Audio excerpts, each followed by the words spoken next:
नमस्कार, मैं हूं प्रवीण गौतम और आप देख रहे पब्लिक मीटर।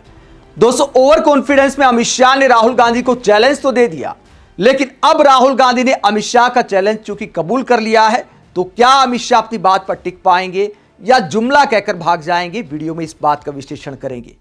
पहले आपको बताते क्या चैलेंज दिया था अमित शाह ने, उसके बाद राहुल गांधी की तरफ से क्या जवाब सामने आया है। अमित शाह ने भाषणबाजी करते हुए ट्रेड डील को लेकर, अमेरिका के साथ ट्रेड डील को लेकर राहुल गांधी को क्या चैलेंज दिया, अमित शाह का बयान आपको सुनाएंगे। पहले इस चैलेंज के बैकग्राउंड की कहानी आपको बताते हैं। राहुल गांधी ने डायरेक्ट पीएम मोदी से 5 सवाल पूछे थे, और क्या 5 सवाल पूछे थे, जिसके बाद अमित शाह का बयान सामने आया और अमित शाह के चैलेंज पर राहुल गांधी ने फिर पलटवार किया है और गेंद अब अमित शाह के पाले में डाल दी है। तो अमित शाह क्या अपने चैलेंज पर टिक पाएंगे, ये बड़ा सवाल है। राहुल गांधी ने 5 सवाल क्या पूछे थे? राहुल गांधी ने कहा था, यूएस ट्रेड डील के नाम पर हम भारत के किसानों के साथ विश्वासघात होते हुए देख रहे हैं। मैं प्रधानमंत्री से कुछ आसान सवाल पूछना चाहता हूं। डीडीजी इंपोर्ट करने का वास्तव में क्या मतलब है? क्या इसका मतलब है कि भारतीय मवेशियों को, यानी भारत के जो पशु हैं, उनको जीएम अमेरिकी मक्का से बने डिस्टिलर्स ग्रेन खिलाए जाएंगे? डिस्टिलर्स ग्रेन क्या होते हैं? जो मक्का होता है उसका जो भूसा होता है, अवशेष होता है, उसे जो भूसा बनता है, यानी पशुओं के चारे के तौर पर उसे इस्तेमाल किया जाता है। तो उसके बारे में बात हुई है कि अमेरिका से बड़ी मात्रा में ये इंपोर्ट होगा। क्या इससे हमारे दूध उत्पाद प्रभावी रूप से अमेरिकी कृषि उद्योग पर निर्भर नहीं हो जाएंगे? इसके बाद राहुल गांधी सोया तेल की बात करते हैं और कहते हैं, अगर हम जीएम सोया तेल की आयात की अनुमति देते हैं तो मध्य प्रदेश, महाराष्ट्र, राजस्थान और देश भर के हमारे सोया किसानों का क्या होगा?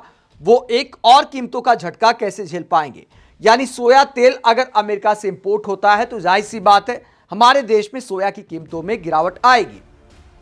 तीसरा सवाल राहुल गांधी का, जब आप एडिशनल प्रोडक्ट्स की बात कहते हैं तो उसमें क्या क्या शामिल है? क्या ये समय के साथ दाल और अन्य फसलों को अमेरिकी आयात के लिए खोलने के दबाव का संकेत है? तो राहुल गांधी सवाल उठाते जो एडिशनल शब्द का आपने इस्तेमाल किया है, तो एडिशनल प्रोडक्ट में तो आने वाले समय में कुछ भी डाल दिया जा सकता है, ये राहुल गांधी आरोप लगाते हैं। आगे चौथा सवाल करते हैं, नॉन ट्रेड बैरियर्स हटाने का क्या मतलब है? क्या भविष्य में भारत पर जीएम फसलों पर अपने रुख को ढीला करने, प्रोक्योरमेंट को कमजोर करने या एमएसपी और बोनस को कम करने का दबाव डाला जाएगा? पांचवा सवाल राहुल गांधी का, एक बार ये दरवाजा खुल गया है तो हर साल इसे और ज्यादा खुलने से हम कैसे रोकेंगे? क्या इसकी रोकथाम होगी या हर बार सौदे में धीरे धीरे और भी फसलों को मेज पर रख दिया जाएगा? किसानों को ये सफाई तो मिलनी ही चाहिए। आगे राहुल गांधी कहते हैं, ये सिर्फ आज की बात नहीं, ये भविष्य की भी बात है। क्या हम किसी दूसरे देश को भारत के कृषि उद्योग पर लंबे समय की पकड़ बनाने दे रहे हैं? तो राहुल गांधी ने ये 5 सवाल पूछे थे। इन 5 सवालों को लेकर मंत्रियों की भाषा आप देखिए। अश्विनी वैष्णव क्या कहते हैं, ना ट्रेड जानते हैं ना टेक्नोलॉजी जानते हैं राहुल गांधी। तो अश्विनी वैष्णव राहुल गांधी की समझ पर सवाल उठाते, लेकिन ट्रेड की अगर अश्विनी वैष्णव को इतनी समझ है, ट्रेड डील के बारे में अश्विनी वैष्णव को इतनी समझ है, तो मंत्री जवाब क्यों नहीं दे पा रहे? जब रूस के साथ तेल को लेकर सवाल पूछा जाता है तो इस सवाल को लेकर ट्रेड वाले मंत्री यानी वाणिज्य मंत्री पीयूष गोयल कहते हैं, ये सवाल तो आप विदेश मंत्री से पूछिए, विदेश मंत्रालय से पूछिए, ये मेरा विभाग नहीं है। जब ये सवाल किया जाता है कि बांग्लादेश के साथ तो जीरो टैरिफ पर समझौता हो गया है, कि बांग्लादेश अमेरिका से कपास खरीदेगा, उस कपास से जो कपड़ा बनेगा वो अमेरिका के बाजार में जब आएगा तो उस पर कोई टैरिफ नहीं लिया जाएगा, तो आपके वाणिज्य मंत्री कहते हैं ये छूट तो हमें भी है। यानी इसके क्या मायने हैं? क्या हम अमेरिका से कपास खरीदने जा रहे हैं? तो अपने जवाबों में ही मोदी सरकार के मंत्री फंस रहे हैं। और यहां पर मंत्री जी कहते राहुल गांधी को ना ट्रेड की समझ है ना टेक्नोलॉजी की समझ है। अगर आपको समझ है, पीएम मोदी को समझ है, अमित शाह को समझ है, तो जो 5 सवाल पूछे हैं उनका सीधा सीधा जवाब दे देना चाहिए। अब इस पूरे मुद्दे को लेकर राहुल गांधी को क्या चैलेंज दिया है अमित शाह ने?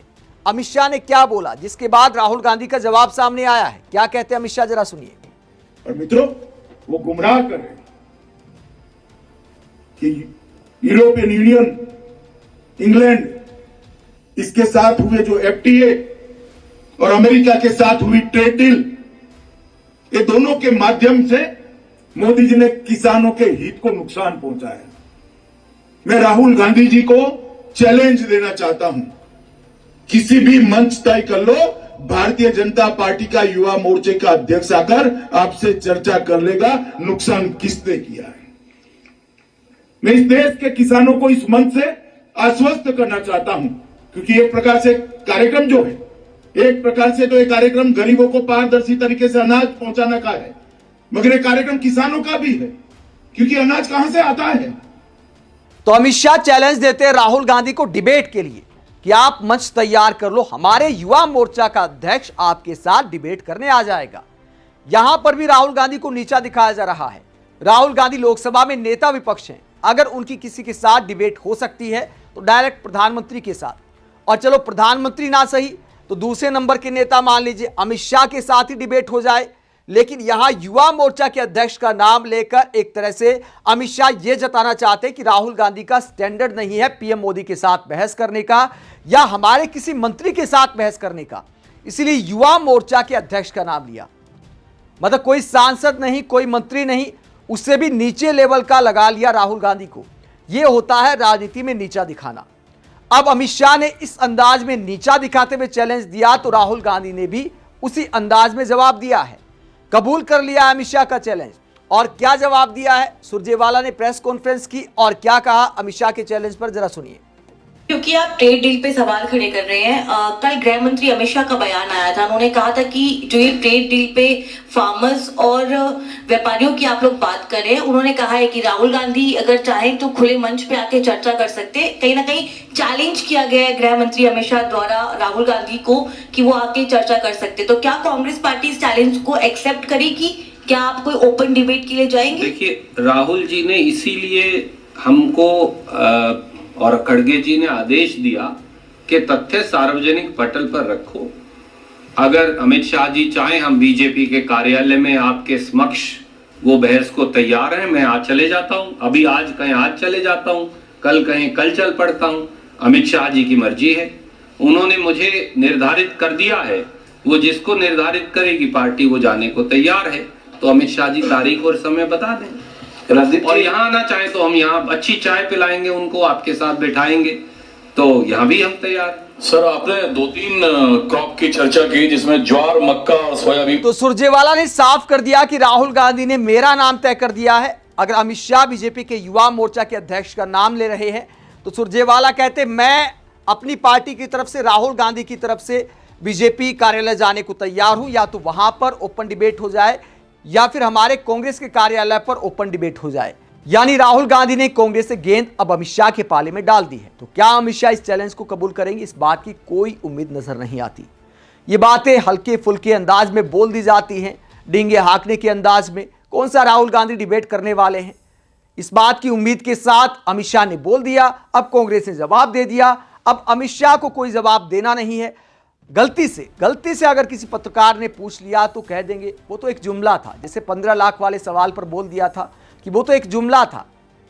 अक्सर रैलियों में ऐसे जुमले फेंके जाते हैं, मन से भाषण में जुमले फेंके जाते हैं, तो इस बात को भी जुमला आराम से बता सकते हैं अमित शाह। आप इस पूरे मुद्दे को लेकर क्या सोचते हैं, कमेंट बॉक्स में अपनी राय जरूर दें। साथ ही चैनल को सब्सक्राइब भी करें। नमस्कार।